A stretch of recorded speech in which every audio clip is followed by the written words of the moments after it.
মৌসুমী নিম্নচাপের প্রভাবে ৭ জুলাই রাজধানী ঢাকাসহ দেশের বিভিন্ন অঞ্চলে বৃষ্টি অব্যাহত থাকতে পারে।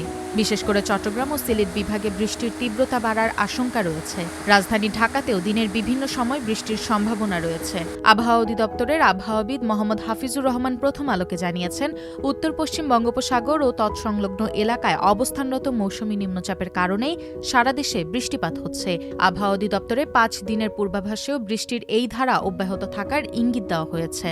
পূর্বাভাস অনুযায়ী রংপুর, ময়মনসিংহ, বরিশাল, চট্টগ্রাম ও সিলেট বিভাগের অধিকাংশ এলাকায় এবং রাজশাহী, ঢাকা ও খুলনা বিভাগের অনেক জায়গায় দমকা হাওয়াসহ হালকা থেকে মাঝারি ধরনের বৃষ্টি অথবা বজ্রসহ বৃষ্টি হতে পারে। এর পাশাপাশি রংপুর, ময়মনসিংহ, বরিশাল, চট্টগ্রাম ও সিলেট বিভাগের কোথাও কোথাও ভারী থেকে অতি ভারী বৃষ্টির সম্ভাবনার কথাও জানিয়েছেন আবহাওয়া অধিদপ্তর। এদিকে মৌসুমী বায়ুর প্রভাবে চট্টগ্রামে টানা ভারী বৃষ্টি হচ্ছে। সোমবার সকাল ৯টা পর্যন্ত আগের ২৪ ঘণ্টায় চট্টগ্রামে ৩৩.৮ মিলিমিটার বৃষ্টিপাত রেকর্ড করা হয়েছে, যা চলতি মৌসুমে সেখানে সর্বোচ্চ। আবহাওয়া অধিদপ্তর আরও জানিয়েছে, সারা দেশে দিনের ও রাতের তাপমাত্রা প্রায় অপরিবর্তিত থাকতে পারে। তবে যেসব এলাকায় ভারী বৃষ্টিপাত হবে সেখানে ভ্যাপসা গরম কিছুটা কমে স্বস্তি ফিরতে পারে।